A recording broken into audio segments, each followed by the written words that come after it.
Hi, it's Bob Phibbs, the retail doc, and I had a comment on one of my posts recently where someone was saying how retailers can afford to pay tariffs because they have so much money they're making. So I have 2 points I'm going to make on that. The first I wanted to do is to explain how retail works. There is someone out in the world who manufactures whatever that product is that you want. And it could be across the world, it could be in America, it doesn't matter. But the retailer, your small retailer and your big box, doesn't matter. They have buyers. They're going to go out and they're going to have shows and they're going to travel to other parts of the country and they're going to see what is selling and they're going to know what's going on. They're going to try to anticipate what you want to buy. So what they do is they take their hard-earned money, their profits, whatever it is that they've got, and they're going to buy either direct from this person here, or there might be a middleman, a distributor, someone that takes a cut so that they can have selection as well. Got it? So then they go through and they take that merchandise and now they take that and they put it into a store where you can walk in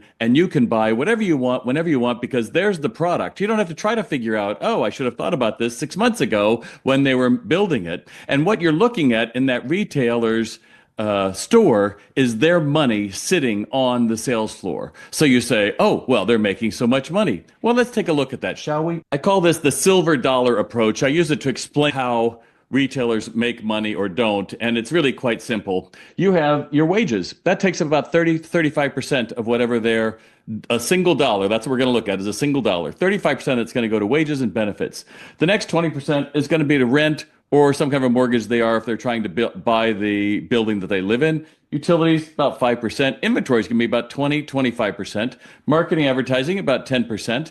And then you've got the marketing, maintenance and repairs and administration and taxes. And overall, you have maybe, if you're lucky, 5 cents on the dollar.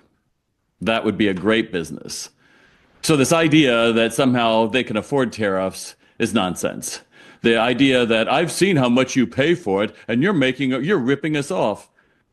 It's all going in one of these categories. So the next time you think, oh, retailers are raking it in, I want you to think about this. And I want you to think about that previous slide that I showed you where how retail works. They do all that so you have the ability to go in and take something home today. And it's time we respect the hard work that all sizes of retailers, from big to small, medium chains, you name it, are doing to make our lives better. And when retail represents 1 in 4 jobs in America, it's up to everybody to understand how retail works. Bob Phibbs, the Retail Doc, out.